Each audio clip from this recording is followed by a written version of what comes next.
I see this all the time when I'm working with clients. It's like, so what team are you on?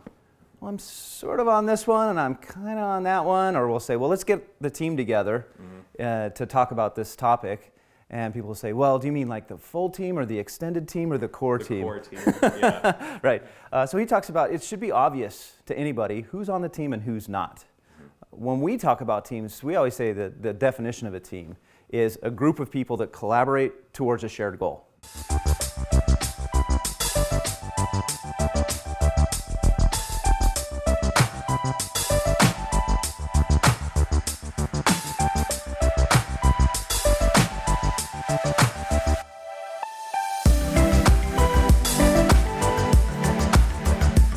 Welcome to Agile for All's Humanizing Work Show. I'm Richard Lawrence. And I'm Peter Green.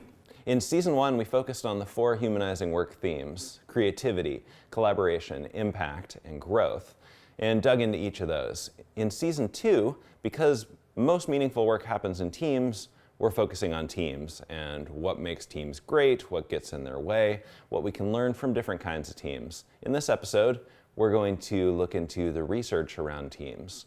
Peter, you cite the research around teams a lot. What are some of the studies and authors that you point to the most, and what can we learn from them? I think when I'm working with teams or teaching about teams, there are really 3 sources I tend to go to. A couple of them more research-based, one of them more kind of anecdotal patterns that they've noticed. I usually start with J. Richard Hackman. So Hackman was a Harvard researcher that studied teams of all types, work teams, sports teams, different contexts. He had 5 characteristics that he described. I also referred to Patrick Lencioni's book, The 5 Dysfunctions of a Team, and in some ways the better follow-up, Overcoming the 5 Dysfunctions of a Team, which is a brilliant business model. Describe the problems. And in book 2, he actually describes a lot of the antidotes in the first book as well. And then the third source is a more recent one. Google has been publishing information about what they've noticed about great teams, what they've noticed about effective managers, and so I often cite the Google description of what they're learning about what makes effective teams at Google. So let's start with Hackman's work. I know he looked at team composition and size quite a bit. What does he tell us about that? Yeah, in fact, when I think about the 5 characteristics he talks about, one is clear membership. So who's on the team and who's not on the team? And I see this all the time when I'm working with clients. It's like, so what team are you on? Well, I'm sort of on this one and I'm kind of on that one. Or we'll say, well, let's get the team together to talk about this topic. And people will say, well, do you mean like the full team or the extended team or the core team? The core team, yeah. Right. So he talks about it should be obvious to anybody who's on the team and who's not. When we talk about teams, we always say that the definition of a team is a group of people that collaborate towards a shared goal. Not just a group of people. Not just a group of people. We see this on Scrum teams sometimes where you're a group of people that do meetings together, but you don't actually have a shared goal. That doesn't feel like a team, and Hackman's work emphasizes that too. It does, right. We belong to a team. Yeah, so that clear membership is pretty important. So this is one of the things that people can think about if they're struggling with, why doesn't this team feel like it's gelling or it's collaborating? One of the things they can think about is it clear who's on the team and who's not? And being not on the team is not like a mark against you or, oh, they're not valuable anymore. It's just clear that these are the people we can rely on day to day to collaborate with. We're committed together. So that's one of the things is that kind of clear membership of who's on it and who's not. What does he say about team size? Hackman talks about, and this is interesting because depending on the research, you'll see a whole bunch of different things. And I see research ranging from 6, 7, or 8, depending on what source you're looking at. And I actually, off the top of my head, don't remember which one Hackman pointed to. I think Hackman's was like 5.6. 5.6, right. 5.62 or something. It was like almost comically precise. Right. And so his was on the lower end of some of the research, right? Between 5 and 6, obviously, is what he's actually saying there. And it seems like looking at sports teams would distort that a little bit because they're often defined by the rules of the game. That's right. Yeah, so you're going to have 11 or 12 in some sports, where my favorite sport, basketball, is 5. So maybe that's why I love it so much, because it's closer to Hackman's recommendation of team size. Basketball teams are the right size. But even if you look at, that's an interesting point, because if you look at the difference between how football is played and how basketball is played, to me, basketball is a little more faster moving. There are fewer pauses in a good game, and feels a little more improvisational than a football game where it feels a little more structured. And probably part of that is due to the size of the team that's on the field at any one time. So that's and then I've seen research that talked about 7. There's like a bell curve around 7. That was more software focused, that research. So software teams tended to have a peak of productivity around 7. And then there's a rule in psychology that says beyond 8 can't collaborate. Where's that from? I have no idea. This is from Luke Homan where I heard this from, and I've tried to find it and I can't find it. So it might have been a phrasing, a framing that Luke gave. Luke, when you're watching this video, please give us the source of that quote. But I've noticed this, and what you see is that when groups get beyond 8, it takes facilitation structures to effectively collaborate there. And sub-teams form sometimes. And that's what happens on a team naturally. Is once you get beyond these numbers of 6, 7, 8, then you see sub-teams starting to break out, and you don't really know how they just organically form. Right. In software teams, it's, they start to subdivide into the people writing the code and the people testing it. In other things, it might be the people that do the research and the people that do the operations. So we start to see these sub-teams form around different goals. I have changed my advice around team size. In sort of my early experience with agile processes like XP and Scrum, there's the strong emphasis on about 7 for a team, and it seems to fit with that research that says above 8. Right. So we should focus on about 7. So my advice early on, and even things I did with my own teams, was, we're getting up into the 12, 13 range. We probably should split into 2 teams. Yeah. And then I found we were spending a lot of time coordinating between 2 teams. So as the work becomes more complex, I think my tolerance for larger formal teams has changed, because I want those appropriately sized sub-teams to be able to form organically rather than trying to fix those into the structure. And so when you have had or been a member of those larger teams, what were some examples of substructures that emerged rather than being put in place? Well, it might be around a particular feature. Like for this one, we need this skill. Yeah. For the next one, we don't, but that skill is necessary somewhere else. Right. So it actually ends up looking like 2 teams in terms of how much work in progress there can be at any given time, but it's fluid in terms of who needs to work on a particular thing. Well, and I like that in your case, the sub-teams formed around value slices rather than competencies or skills. Shared purpose. Yeah. It was, who do we need to accomplish this purpose? But there's the large purpose, and then there's the smaller immediate purpose that causes people to come together around that shared goal. Yeah, and Hackman called that compelling direction when he talked about shared purpose. What's the compelling direction? In other words, the direction that actually compels us, that moves us forward. I think of compel like a little bit like propel. What's the thing that pushes us forward, gets us excited, gets us up in the morning? Because on all teams, things get hard, we go through difficult times, and having that compelling direction or that purpose is the thing I think that helps us overcome that and still say, yeah, this is going to be a hard day, but it's worth it because, right? Yeah, and I like compelling in there because if we just say shared purpose, I think a leader could think, I put it on a poster. I declared what the shared purpose is for this team, Right. and now they have shared purpose, and therefore they're a team, but it may not be a purpose that feels at all connected to their own work, Right. and so it wouldn't be compelling at all. Yeah. And so I think it's important that we make those connections to the work that people are doing, and we're back to the humanizing work theme of impact. That's right, yeah. I need to feel like my work has a meaningful impact. So if we were to go down the list of Hackman characteristics, the next one he talks about is enabling structures within a team. And enabling structures are like the playbook. If you were to use the sports analogy, if I join a new team, I need to learn the plays. I need to figure out what roles people play in different plays. And that's what enabling structures are. So as a team, we've worked out what are the structures we use in order to accomplish that purpose, in order to reach those goals and deliver value. So enabling structures, thinking about within the boundary of the team, how does work get accomplished? And then the next one is, he calls it supportive context, which is at the edges of that boundary, how does the team get into the team what they need? So that might be as simple as we need a computer, we need a tool, we need this. But it might be we need help understanding the direction We need feedback we need feedback from customers. Exactly. So can they get what they need from outside? So that he calls that supportive context. So I always think of those two as I think of them visually as what's going on inside the circle, and then how do we get stuff into the circle that we need in the circle. Yeah. And then the fifth one is a little bit related to that last question of how do we get things into the circle, which is competent coaching, which we don't read about or hear about in most of the other sources when we're talking about teams. But Hackman mentions that as a top 5 quality of what he noticed in really effective teams. Let's dig into both those words. What is competent and what is coaching? Maybe not in that order for Hackman. Well, and before we even get into those two things, I think it's important to point out that he said teams need competent coaching when they need it, not all the time.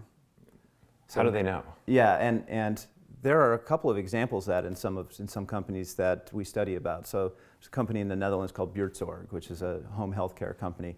They have about 1,000, 1,200 nursing teams that are completely self-organizing and autonomous. They completely own all things from hiring, firing, scheduling, and they are essentially the nurses for a neighborhood. It's kind of like a little startup, small company within that neighborhood. And so these nurses, they own everything, including hard decisions like this person's not working out for us on the team. Do they have enabling structures around those things? They absolutely have enabling structures. So they have things like, and supportive context, in fact. So they have things like a really robust intranet of advice that people are sharing across all these teams. But then they have coaches, full-time coaches at Buurtzorg. I think it's around 50 coaches for 1,200 teams. And intentionally, that ratio is very low like that because they don't want the nurses to always rely on the coach. But I was actually listening to an interview with a nurse that was on one of these teams and had been for 7 or 8 years, and she was talking about this really difficult situation where they hired somebody. They thought she would be great. It turned out it just wasn't a good fit. And they went through some of their internal protocols to try and have some conflict resolution with that person, and they really felt stuck. That's when they reach out to the coach, and the coach comes in, and first the coach would help them try to kind of moderate the discussion and see if they can come to a conclusion. Eventually, they realize this isn't, number one, it's not good for us, but number two, she's not happy as a nurse here as well. And so the coach really helped them uncover that and figure out what to do next, which was they found her a different job. But they kept employing her and paying her until she found that different job. Outside the company. And she found a different job where she was much happier, and they stayed friends and had a good relationship beyond that. So that would be an example of where a coach, clearly they did everything that they could on their own as far as they felt their skills and capabilities could take them, but then they needed help, and that's what the coaches were there. So that would be an example of competence from that coach. In that case, the coaching was really on the HR side.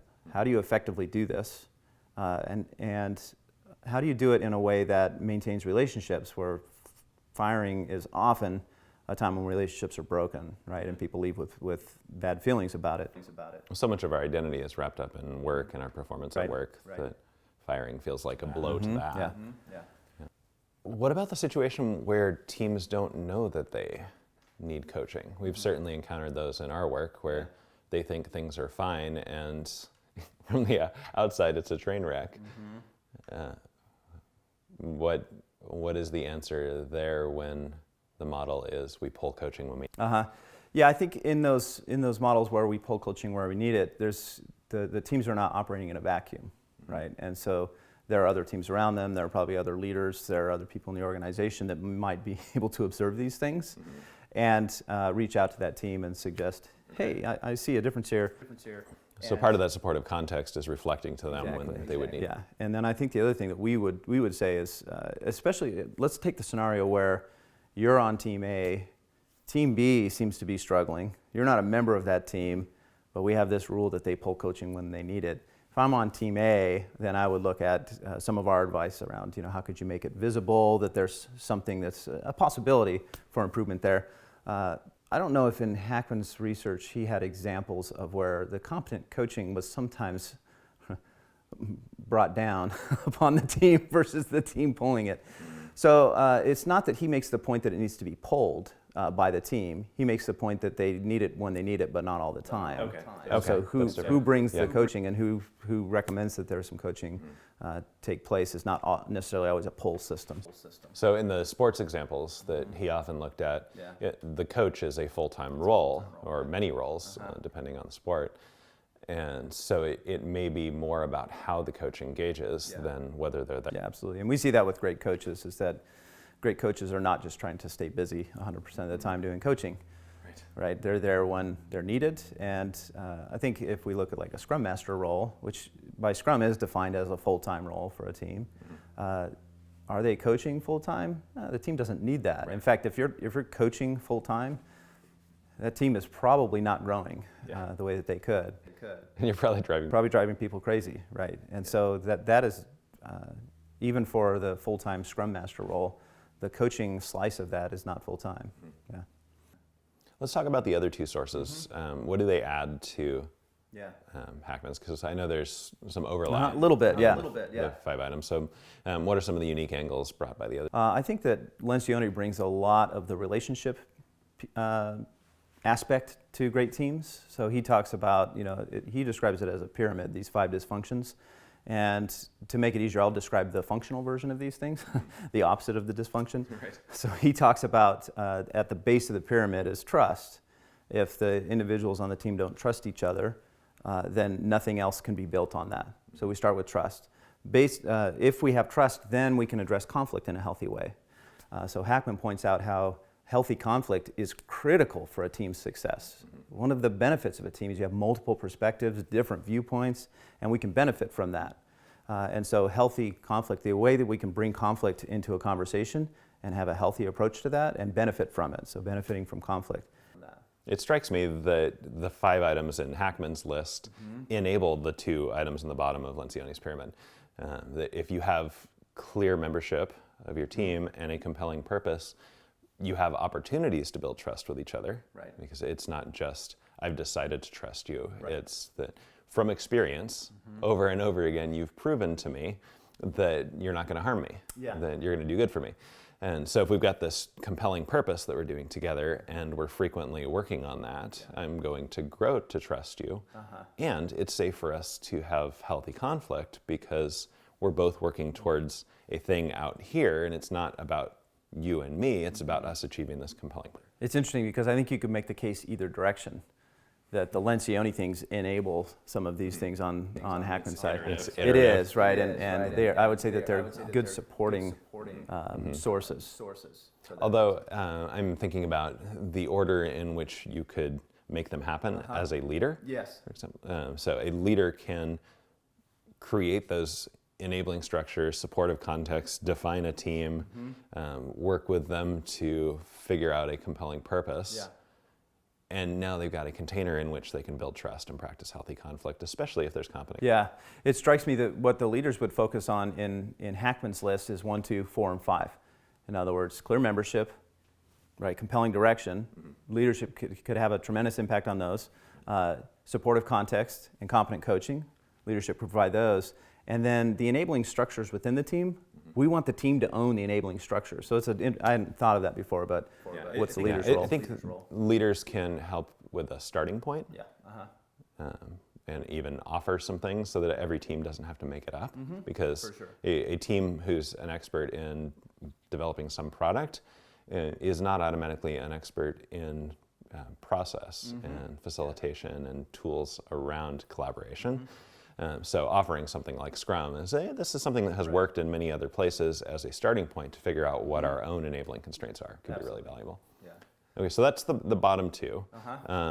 As we build up the pyramid, what else? So the next one is a willingness to make a commitment. So if we had this healthy conflict, I really thought this was the best thing to do. These team members really thought that was the best thing to do. We work out what really is going to be the best thing for our customer here, what outcome we're trying to create. And then we're willing to commit. And Lencioni points out that team members don't need to get their way in order to be willing to commit. What they need to do is feel heard by the other team members. So yeah, I got to share my perspective. I really felt heard. Notice that feeling heard is a little bit different than being heard, right, on a team. So actually, I feel like the team really understood the point I was trying to make and why I cared about that. And now, even if the other direction is chosen, I'm still willing to commit because I felt heard. And when they're talking about commitment, they're talking about commitments to each other. We've made this decision. Now I'm committing that I'm going to take these actions based on that decision. It seems like Hackman is looking at the team as the entity, and Lencioni's zooming in and looking at the relationships between team members as the main thing. Yeah, if you think of the enabling structures part of Hackman, a lot of Lencioni is focusing on, well, what's the relationship aspect of those enabling structures? What relationship structures enable the team to succeed? Yeah. And then once we've committed, then the next layer of the pyramid is holding each other accountable for what we did. And so if Richard had committed to me to do something, then I'm going to hold him accountable and say, Richard, did you do that thing? And if Richard says, no, I didn't do it, then I can say, why not? What happened? What prevented you from doing it? What can we do so that doesn't happen? So we're actually willing. Notice that goes back to healthy conflict a little bit. Right, because if I say, who are you to try to hold me accountable, we're going to back up a little bit to healthy conflict and figure out how to work with that. And then finally, we could have all four of those aspects where people are making commitments, holding each other accountable for reaching those commitments. But if we don't actually focus on the result, that's the top of his pyramid, is that on top of all of those, now we can really focus on the results or the outcomes of what this team is trying to accomplish. So that's the Lencioni pyramid of the functional version of the 5 dysfunctions of a team. Okay. And then as Google looked at their teams, what does their model add to? In some ways, it adds newer language to some of those things. So they don't describe it necessarily as a pyramid, but when you actually read through their work on rework.withgoogle.com, you can read all of this research, and they talk about psychological safety as the bottom of the proverbial pyramid, again, even though they are not necessarily drawing it that way. The foundation piece is psychological safety. So psychological safety means I'm willing to take a risk with these people, and I'm willing to show up and be vulnerable with these people.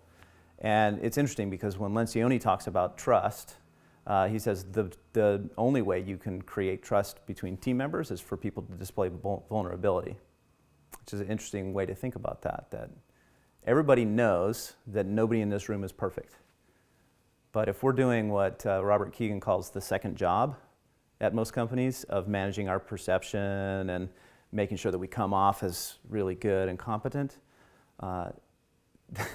then we're trying to hide our vulnerability, right? And so he says the only way that we build trust is to admit that we are imperfect and display that vulnerability. And that doesn't mean that I'm coming in and weeping on Richard's shoulder, saying I'm such a bad person. Right. It's not that kind of emotional display, but it's an honest admitting when I don't know, when I'm worried. That's what creates trust. And that's also what creates that psychological safety, is a willing to take those risks. So those are pretty similar, but different language. And there is research in the psychological field around what psychological safety means. So they're bringing some of that research into that idea of what does trust actually look like. It looks like I feel safe here to take a risk, to admit if I'm having a hard time. That's at the base for them. Anything else that their model adds to the others? They describe some of the commitment and accountability as dependability. We can count on each other. They talk about clarity and structure, which is a lot about some of the Hackman stuff. I find it interesting that their last two and their 5 are meaning of the work and impact of the work. And they distinguish. They do, because if you just read the words, you think, well, aren't those both around compelling direction or shared purpose? And the way they describe it is that meaning of the work is the type of work I do is meaningful to me. It's fun. It's where I'm growing. It's where I'm competent. So it's like I have mastery in this area, if we want to use the Dan Pink language around that. Yeah, or play. Play in the prime perform language, exactly. And so it's meaningful work, and it's Google. So if I'm a AI, machine learning, and I love solving those types of problems, then I get to solve that type of problem on this team. So that'd be meaningful even if there's no impact. Exactly. And the impact of the work is it makes a difference for somebody in the long run. Which is directly aligned with our language and the humanizing work themes around impact. Yep. Let's make it practical. What are a few things that our audience can do with the teams that they're on to make some of these 15-ish things more true? Well, yeah, as I described these, there were probably one or two of them. It's probably not all 15, but there might have been one out of all these 15 characteristics of teams that somebody heard and said, we don't do that very well on our team. And I think it's often the first two from Hackman, the clear membership and the compelling direction. You get those right, I think you have a context to work out a lot. That's right. And so for somebody that's on a team that doesn't have any influence over who's on the team and who's not, what advice would you give them about how to create more clear membership? If you can't fix it, make it more visible. So I would begin conversations about who's actually on this team and what does it mean to be on this team. Right. And what are some of the results of not having that clear membership? Make visible things like multitasking. And similarly with compelling direction. For someone who doesn't have the power to directly set that. So we're not talking to a product owner who's really empowered to set direction. Or a CEO or a founder of a startup. If you're just a member of a team and you don't feel like you have a compelling direction as a team, one of my favorite things to do is make visible what you think it is. Take a stab at a vision and say, I think this is what we're working on, and then bounce it off other people and triangulate on what the compelling direction is. Yeah, sometimes you can start a little bit of a movement, right? You can start the conversation here, and then if the person that should be doing that work or that others would expect to do that work because of their role gets wind that, hey, those folks over there are talking about vision, I think I'm supposed to be in charge of that, then they'll either go shut it down, say, hey, that's my job, and say, great, we can't wait to see what yours is, and see how we can align around that. It'll cause some motion to happen, right? And so even if you feel like you don't own something, you can often influence it by giving it a start, creating some space on the team for discussions around that. One variation on that I've seen a few times is making visible both the kind of stated direction and the de facto direction. So this is what we say we're about, and this is our compelling direction as stated when we're talking about things like vision. This is our direction as revealed by the things we actually work on. It's tricky to do the second one in a way that is empathetic, because if you get that wrong, that's going to create some conflict you don't need to create. But if you can say, it really seems like this is what we value, and put it in a good light, but show that there's a conflict between those things, you can drive some conversations around what is it really? Maybe our real vision is not the stated one, but the one we actually behave like we have. The other thing I love about that idea is that then a way that you could state that really empathetically is that if you're talking to that person, you could say, I know that you believe in this vision and that it's meaningful to you, and yet we pretty consistently make decisions to do these things in this different direction. Let's talk about what's causing us to consistently choose to do things that are not aligned with that vision, and maybe we can remove some of those barriers or change some of those influences that are causing us to do that over and over again. Yeah, and the way you phrase that without asking why made it sound more empathetic rather than challenging. That's one of our interview techniques and coaching techniques. Is we never say, why did you do that? We always say, what caused you to do that? Because that puts people off at ease and say, oh yeah, well, something caused me to do it. What was that? Right? Yeah. Good. So there are lots we could go through all 15 and give our advice, but that would make a really long episode. And we don't know what their thing is. Exactly. So these were just a couple examples. But if you think of some of the patterns from how we would address those two, one is if you can't change it, make it visible. And so if you're looking at one of these 15 characteristics, this would be a good chance to say, how could we make that thing visible or the absence of that thing visible? The other one is just start having conversations about it. And it doesn't have to be with a team leader, it can just be with another peer. And so if you've identified one of these that either you feel like would make a huge difference on the team, one of these 15 characteristics, or you feel like often there's one that's like, we're so close to doing that well, and if we could just push it over, it would make a huge difference. So find one of those and either make it visible, figure out how to make it visible, or just start having conversations with other team members and see if you can cause that conversation to happen in a way that's empathetic and that it causes the conversation to ripple out and start to attract more and more members of the team into the conversation. We want to hear from you. Share in the comments below what you've been trying on your teams or what you're going to try based on this conversation. And if you're familiar with any other research on teams that's been useful to you, we want to hear about it. As always, thanks for joining us, and we'll see you next time.